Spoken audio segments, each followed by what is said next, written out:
Hagar dan Ismail. Adapun Sarai, istri Abram itu, tidak beranak. Ia mempunyai seorang hamba perempuan, orang Mesir, Hagar namanya.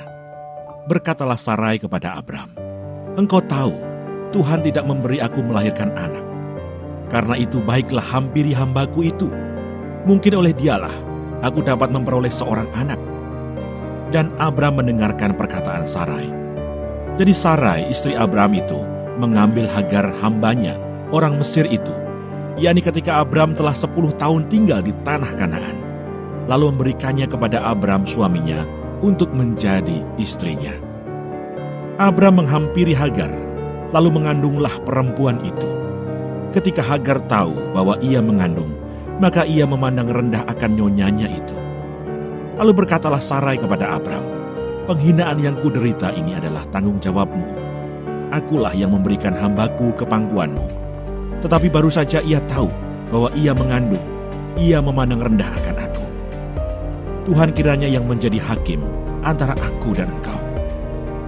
Kata Abram kepada Sarai, "Hambamu itu di bawah kekuasaanmu. Perbuatlah kepadanya apa yang kau pandang baik." Lalu Sarai menindas Hagar, sehingga ia lari meninggalkannya.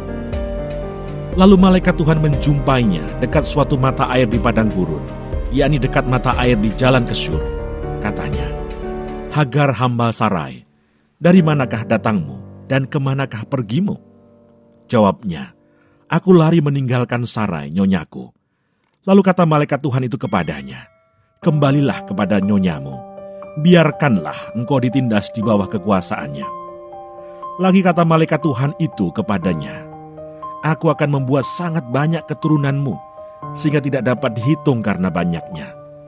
Selanjutnya kata malaikat Tuhan itu kepadanya, "Engkau mengandung dan akan melahirkan seorang anak laki-laki dan akan menamainya Ismail, sebab Tuhan telah mendengar tentang penindasan atasmu itu. Seorang laki-laki yang lakunya seperti keledai liar, demikianlah nanti anak itu. Tangannya akan melawan tiap-tiap orang, dan tangan tiap-tiap orang akan melawan dia. Dan di tempat kediamannya, ia akan menentang semua saudaranya." Kemudian Hagar menamakan Tuhan yang telah berfirman kepadanya itu dengan sebutan, "Engkaulah El-Roi." Sebab katanya, "Bukankah di sini kulihat dia yang telah melihat aku?" Sebab itu sumur tadi disebutkan orang sumur Lahai-Roi, letaknya antara Kades dan Beret. Lalu Hagar melahirkan seorang anak laki-laki bagi Abram. Dan Abram menamai anak yang dilahirkan Hagar itu Ismail. Abram berumur 86 tahun ketika Hagar melahirkan Ismail baginya.